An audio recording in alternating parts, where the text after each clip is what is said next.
दोस्तों आप देख रहे हैं लालटेन भोजपुरी और आप लोगों का एक बार फिर से लालटेन भोजपुरी चैनल पर स्वागत है।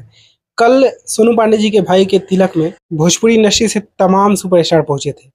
खेसारी लाल, पवन सिंह, टुनटुन यादव, चंदन चंचल, विक्की बबुआ, ये सारे लोग पहुंचे थे, बहुत सारे लोग पहुंचे थे। और वहां से फोटोज वीडियोज तो निकल कर आए हैं, आप लोग देखे ही होंगे।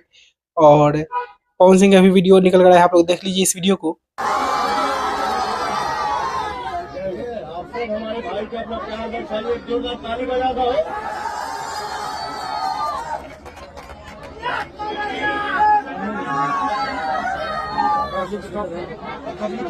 और खेसारी लाल यादव ने स्टेज शो किया है, तमाम वीडियो आप लोगों को दिख रहे होंगे। पवन सिंह ने कोई गाना उना नहीं गया, वहाँ पे अटेंड करने गए थे और कुछ देर रुके, उसके बाद से निकल गए। खेसारी लाल यादव से मिले कि नहीं मिले ये भी मुझे नहीं पता है, लेकिन इतना पता है कि पवन सिंह आए थे, वहाँ पे रुके और ऑडियंस से भी इंटरेक्ट किए, जिसका वीडियो आप लोगों ने देखा। और खेसारी लाल तो स्टेज शो किए ही, बाकी सभी लोग स्टेज शो किए, पवन सिंह नहीं किए हैं कल स्टेज शो। तो बस यही अपडेट था, आप लोग इस वीडियो को शेयर करिएगा। बाकी मैं मिलूंगा आप लोगों से नए वीडियो में, तब तक के लिए जय हिंद, जय भोजपुरी।